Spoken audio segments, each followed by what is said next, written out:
Hello and welcome to today's video. As always, I'm Casey Chains and I buy and review games on my channel so you don't have to waste your hard-earned money. Be sure to subscribe right now to stay up to date on all of my latest reviews. So in today's video, we are taking a ride on the nostalgia train and taking a look at a game that helped shape my childhood. And this game is none other than Sonic Adventure 2. And to keep all those memories intact, we are going to be looking at 5 key factors with this game. They are story, graphics, gameplay, replay value, and my personal opinion of Sonic Adventure 2 in 2020. Now, does this timeless gem of Sega's past reflect well in today's gaming standards? Well, let's find out. So starting with the story, Sonic Adventure 2 is a dynamic set story that features good versus evil. So between both story arcs of good versus evil, players take control of multiple fan favorite characters such as Sonic and Knuckles, and even the mysterious new hedgehog known as Shadow. While splitting up the story may seem odd in today's gaming standards, the change in pace really helps with Sonic's story this time around. We get to experience everything that the bad guys go through and why they are doing all of these bad things in the first place. It suits the action and style of the game incredibly well. Now, shifting gears, let's take a look at the graphics. They obviously have seen better days, but that's part of the charm with this classic game. It came out in 2001, for God's sakes.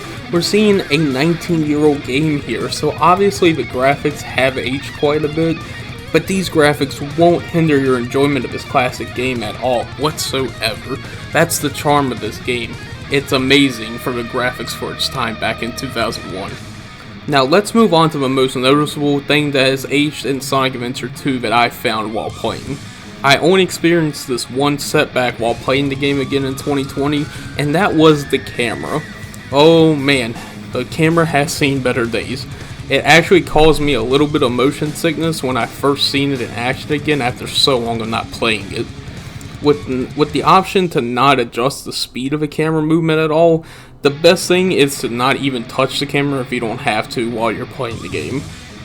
Other than that, I felt exactly the same way as I did when I first played this masterpiece 16 years ago when I had it on the original Dreamcast.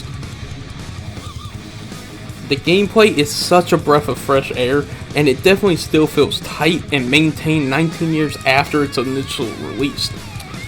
Moving on to the replay value, this definitely isn't the longest game ever made, but that shouldn't hinder your enjoyment at all.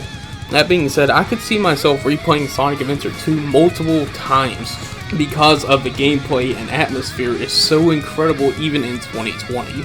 The music was composed in such a way that I've even attempted to learn the original soundtrack on guitar and bass personally. It's simply magical for the sound back in 2001. You won't have an issue replaying Sonic Adventure 2 over and over again just as I have. Now the last category is my personal opinion of Sonic Adventure 2. Obviously, I love this game and it holds a very special place in my heart in 2020. With that being said, I highly recommend that you experience this game as soon as possible. It is a timeless adventure that is simply awesome even after 19 years after being released. Go get this game right now and experience it for yourself. You will not be disappointed. Well, there you have it. There is my review of Sonic Adventure 2 in 2020. I hope you enjoyed this review of a game that is so nostalgic for so many people. If you did enjoy it, smash that like button right now and consider subscribing to my channel if this is the first time seeing one of my reviews. I post new reviews every Tuesday and Thursday of every single week. I'll see you in the next review. Deuces!